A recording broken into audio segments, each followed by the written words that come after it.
The federal government says it has no plans to sell the Nigerian Liquefied Natural Gas Limited, as being alleged in some quarters.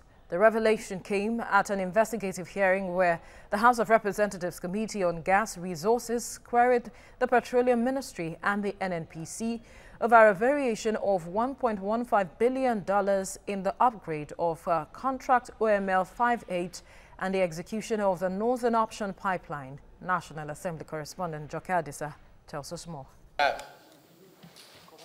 3 motions are under the spotlight of these lawmakers, whose main assignment is to ascertain whether or not due process was adhered to in the award of some contracts.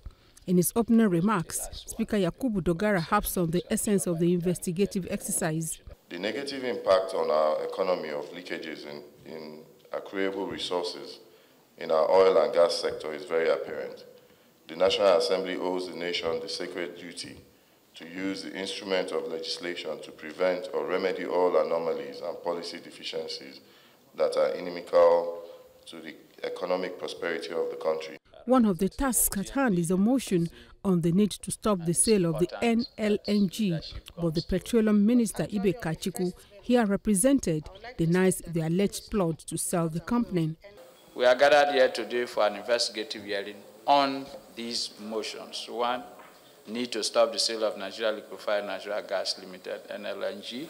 The ministry is not aware of any plan by the federal government to sell the Nigerian NLNG. The committee then opened the investigations into the contract for the upgrade of OML 58, Upgrade 1, the execution of Obite-Ubeta Rumuji Pipeline, and the Northern Option Pipeline project. Parliament deemed it expedient to draw the attention of the House to these projects to ascertain whether of all the change orders presented to the NNPC and or NAPIMS, there were any approvals for these requests since monies have been paid, and further whether there is value for money spent on these projects. Petroleum Resources Ministry, NNPC and Total E&P, as partners in the joint venture, rendered accounts of their involvement in the deal. In spite of the elaborate explanations presented, the legislators were not impressed and even declined the submissions of both government bodies due to irregularities in their presentation.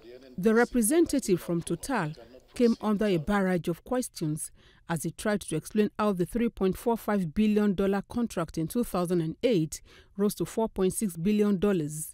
When you come out with a cost of a project at start point, some point of variation, and of course, that is where the question itself arises. How many variations did you sort? And we need to see the evidence of approval of the various stages that variation was sought. Record shows that OSC was descoped from the upgrade project and re-awarded separately to another contractor. Can both NAPIMS and Total tell Nigerians what happened to that portion of the project cost for the OSC, most especially since the final project cost was even greater than the initial cost? If we had not done it the way we did it, maybe today we'll still be doing it. If you look around, sir, in terms of building pipelines, it's incredibly difficult.